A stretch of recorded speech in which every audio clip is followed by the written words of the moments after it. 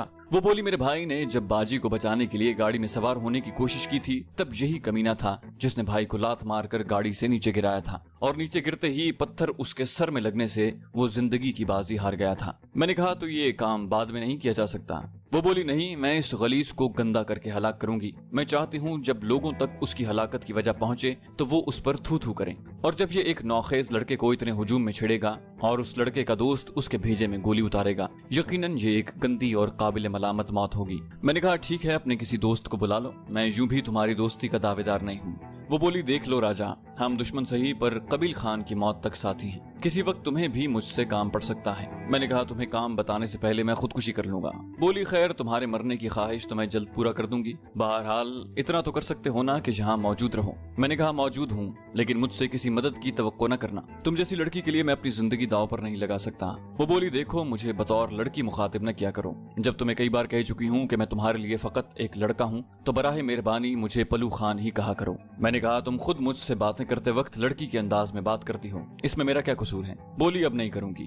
میں نے بھی ترکی بترکی کہا، تو مجھے بھی کوئی شوق نہیں ہے محترم۔ ڈھول اور شہنائی کی آواز بلند ہوتے ہی اس نے کہا، چلو باہر چلتے ہیں، شادی کا ہنگامہ شروع ہو گیا ہے، اور میں اس کے ہمراہ کمرے سے باہر نکل آیا۔ بیٹھک کے کھلے صحن میں سینکڑوں لوگ موجود تھے اور مزید لوگوں کی آمد جاری تھی۔ ایک بڑی چارپائی پر ثقلین خان تکیوں سے ٹیک لگائے بیٹھا ہوا تھا، اس چارپائی پر خوبصورت چادر بچھی ہوئی تھی، 2-3 اور چارپائیاں بھی اسی انداز میں سجا کر رکھی گئی تھی اور ان پر صاحب حیثیت لوگ بیٹھے ہوئے تھے۔ ایک چارپائی پر ثقلین کا بیٹا دلدار خان اپنے 3 دوستوں کے ساتھ بیٹھا مونچھوں کو تاؤ دے رہا تھا۔ میں اور پلوشہ بیٹھنے کے لیے جگہ دیکھنے لگے۔ ایک چارپائی پر تھوڑی سی جگہ خالی تھی، میں اسی کی طرف پڑ گیا۔ مجھے محسوس ہوا کہ وہ میرے ساتھ نہیں آ رہی۔ پیچھے مڑ کر دیکھا تو وہ ایک مرد کے ساتھ کھڑی کوئی بات کر رہی تھی۔ میں چارپائی پر بیٹھ گیا۔ 2-3 منٹ اس کے ساتھ باتیں کرنے کے بعد وہ میری طرف بڑھ آئی۔ میرے بائیں ہاتھ چارپائی پر ایک ادھیڑ عمر کا باریش مرد بیٹھا تھا۔ ہمارے درمیان بہرحال اتنا خلا موجود تھا جس میں وہ آسانی سے سما سکتی تھی، لیکن وہاں بیٹھنے کی بجائے مجھے اس مرد کی طرف دھکیلتے ہوئے وہ میرے دائیں جانب بیٹھ گئی۔ ایک بات میں نے بڑی شدت سے محسوس کی تھی کہ وہ بیٹھتے وقت کوشش کرتی ہے کہ میرے علاوہ کسی اور کے ساتھ نہ بیٹھے۔ یوں بھی کسی اور کے ساتھ بیٹھنے سے دوسرے کو شاید اس کے بدن کا گداز معلوم ہو جاتا کہ وہ لڑکا نہیں ہے، لیکن پھر مجھے اپنی اس بات میں وزن نظر آیا، کیونکہ سردار کی موجودگی میں بھی اس کی کوشش یہی ہوتی تھی، حالانکہ وہ اسے دل سے اپنی بہن سمجھتا تھا۔ کبھی کبھی مجھے سردار کی بات پر یقین آنے لگتا کہ پلوشہ مجھ میں دلچسپی لے رہی ہے۔ بہرحال کچھ بھی تھا، میں اب اس راہ خارزار پر اپنے قدم نہیں بڑھا سکتا تھا۔ یوں بھی پلوشہ لڑکی سے زیادہ لڑکا تھی، اور ایسی لڑکیاں مجھے بالکل پسند نہیں ہیں جو لڑکی ہوتے ہوئے لڑکوں کا بھیس بنائے۔ گو پلوشہ اس ضمن میں مجبور تھی، لیکن مجھے پھر بھی اس کی اس عادت سے چڑ تھی۔ میرے ساتھ بیٹھتے اس نے مجھے کوہنی سے ٹہوکا دیتے ہوئے کہا، وہ لال ٹوپی والا آدمی نظر آ رہا ہے؟ ہمارے بائیں جانب 2 چارپائیاں چھوڑ کر بیٹھتے ہوئے ایک عام سی شکل کے پختہ عمر مرد کی طرف متوجہ کیا، جس کی شکل پر پھٹکار برس رہی تھی۔ ہمارا رخ اس وقت جنوب کی طرف تھا، جبکہ انارگل جس چارپائی پر بیٹھا ہوا تھا اس کا رخ مغرب کی طرف تھا۔ میں پوچھنے لگا، یہی انارگل ہے؟ بولی، ہاں، اور دیکھو کس طرح سفید کپڑوں والے نوعمر لڑکے کو ہوسناک نگاہوں سے گھور رہا ہے۔ اس نے ڈھول کی تھاپ پر ناچنے والے ایک لڑکے کی جانب اشارہ کیا جو وہاں ناچنے والے لڑکوں اور مردوں میں نمایاں نظر آ رہا تھا۔ اس سے پہلے کہ وہ اس کی بات کا جواب دے پاتا، ایک آدمی ہمارے قریب پہنچا اور پلوشہ کو مخاطب کر کے کہا، سردار زادہ دلدار خان دے غوڑی، چھوٹے سردار زادہ دلدار خان بلا رہے ہیں۔ وہ بولی، آتا ہوں، اور اسے کہہ کر وہ میری جانب متوجہ ہوئی۔ لگتا ہے سردار زادے کو میرا ناچ کچھ زیادہ ہی پسند آ گیا ہے۔ میں نے طنزیہ لہجے میں کہا، چلے جاؤ، کچھ خرچہ پانی ہی بن جائے گا۔ بولی، میرا خرچہ پانی تو خیر تمہارے ذمہ ہے، البتہ اس کام کے لیے میں خود اٹھنے والا تھا، اب تو بہانہ مل گیا ہے۔ یہ کہہ کر وہ سردار زادے دلدار خان کی جانب بڑھ گیا